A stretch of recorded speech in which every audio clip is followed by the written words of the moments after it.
YouTube channel. మనం ఇప్పుడైతే టమాటా చేతికి వచ్చినాం, ఒకసారి చూడొచ్చు. ఇది డ్రిప్ సిస్టమ్ అనమాట.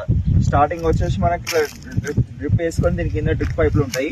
ఈ డ్రిప్ పైపులు ఉంటే మనం ఇళ్ళకి వెళ్ళి వాటర్ అనేది దానికి సప్లై అవుతుంది అనమాట.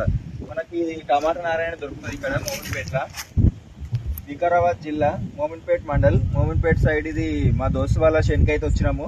టమాటా తోట అనమాట. ఈ టమాటా దాంట్లో మొత్తం మనకు చిన్న చిన్న మొలకలు తీసుకొచ్చి నాటుతారు. ఆ నాటిన తర్వాత డ్రిప్ సిస్టమ్ తోనే వేస్తారు. అప్పుడప్పుడు మధ్యలో కలుపు తీస్తుంటారు. ఈ మధ్యలో ఇట్లా కొల్ల ప్లేస్ ఉన్న దగ్గర గడ్డి ఎక్కువైనప్పుడు గడ్డి మంది కొడుతుంటారు. ఇప్పుడైతే పూత కాపుతో బాగానే ఉన్నది. టమాటా గిట రేట్ వచ్చేసి ఇప్పుడు మనకు 40-50 రూపాయల కిలో అయితే నడుస్తున్నది. ఇదే విధంగా రేట్ మంచిగా ఉండి ఇట్లా పంట మంచిగా వండి రైతులకు అందరికి మంచిగా మేలు జరగాలని కోరుకుంటున్నాము. జై జవాన్ జై కిసాన్. రైతు బాగుంటేనే దేశం బాగుంటది. ఇంకోటి ఏంది, మేము ముఖ్యంగా మనకు నారు ఎవరికైనా కావాలని గిట్ట టమాటా నారు కావాలంటే గిట్ట మా వీడియో కింద ట్యాగ్ చేస్తే గిట్ట మేము అడ్రస్ అనేది ఇస్తున్నాము. మనకు టమాటా నారు గిట్ట దొరుకుతుంది. దాని గురించి ఎట్లా వాడాలి, ఎట్లా మందులు కొట్టాలి, ఏ విధంగా మనం పంట సాగు చేయాలని కింద గిట్ట మీకు ఎవరికైనా డౌట్ ఉంటే వీడియో కింద పెట్టండి. ప్రతి ఒక్కరికి మనం హెల్ప్ చేయగలుగుతాం.